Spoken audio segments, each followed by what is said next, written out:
Good afternoon. In the beginning, let me tell you, I am not a trained, qualified quality guy. I am a hardcore finance guy. Okay, so let me start with that. So the thing is, I am a hardcore finance guy, started in banking, moved to quality from an audit background. So I'm basically a hardcore finance, like CS, LLB, MBA finance. Okay, so I'm not a typical engineer. So I will share the experiences of my quality journey, and the thing is, in terms of banking, the changes that is happening in the digital world and the digitization, and the role, the skill sets that is required to meet the challenges. I feel in today's world, if you have a Juran's hat, you will be a failure. You need to be multi-skilled. You need to add value to the business.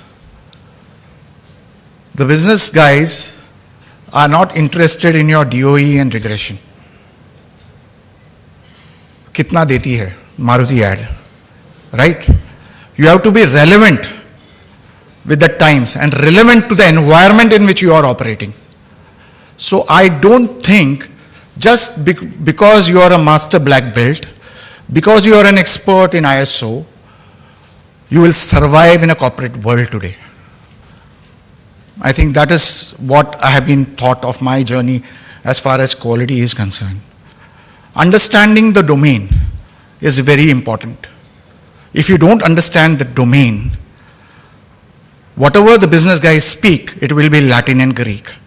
You will not be entertained in the organization. You will not be accepted in the organization. So that is a challenge that the quality guys face. I have met many consultants. They are very great trainers, okay? International consultants in Six Sigma and quality. But they fear getting into corporates because they find that life in training and consulting is much more easier. Okay, they can come as a McKinsey consultant and take the inputs and then give. But working in a corporate and then getting into change management and actually dirtying your hand in changing is much more difficult than being a trainer or a consultant. So I think, quality guys we are tool set fixated. We need to change our mindset to really become relevant. I think we talk too much of tools. At times we are not practical. I think with that context, I will start my conversation. But I think even the certification bodies, the ISO guys, they don't understand business. I'm sorry to say. They come and talk about corrective and preventive action without knowing what is happening. I'm sorry to say, even certifying bodies at times don't add much value. And the certificate, it is more for marketing rather than actually process improvement. At times the corporates also engage in. So the corporates also be to be blamed. The thing is, they use that as a marketing tool more than as a process improvement or a continual improvement tool. So it is a mix where you can't blame one stakeholder. The entire system has to be blamed. So the entire system has to be improved. And more importantly, as a quality professional, how do we improve our, credibility in the organization? That is important.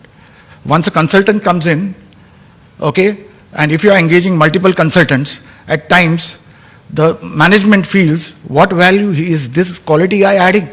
Quality value add is being happening from consultants. There is a question mark on your credibility itself. So I have stopped engaging consultant. In 7 years, now 8 years almost, I have not engaged a single consultant, neither I have paid a single penny to any consultant. We have, say your Six Sigma and all, gone are the days 20 years back when nobody knew. The guy who was interviewing HR and business, they never knew Six Sigma. So just because you are a master black belt, you got selected. Today I see black belts who don't even know the 7 QC tools, forget the parametric and non-parametric tools. I'm sorry, let's start the debate now. Okay, but this is a hard fact, being in quality. Okay, as far as banking is concerned, banking is going digital and everything is getting digitized. The thing is, Bill Gates said, banking is important, but banks are not. You don't need to go to a bank. You can do banking at the click of a button today, right? And the thing is, 70% of the transaction in future will be done on smartphones. You don't need banks to do banking. Okay, the thing is, in a digital world, I will give you just one simple example and then we will move on. The thing is, we have launched something called as a personal loan, okay, which a customer can initiate and the transaction gets fulfilled in 5 minutes. So customer goes into the internet, applies for the loan. I mean, say a maximum eligibility criteria is already defined through algorithms. So he will know what is his maximum eligibility.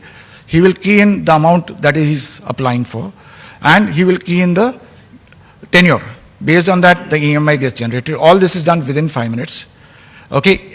Post that, e-agreement. There's no need of hard copy, of agreement to be signed. He just clicks on the e-agreement, accepts the terms and condition, and then within 5 seconds of his filling, the amount is credited in his account. Okay. So 5 minutes it takes. And suppose if it was a Six Sigma process, what would we have done? From 7 days, we would have tried to improve it to 5 days, to 3 days. So are you relevant today? That's the question.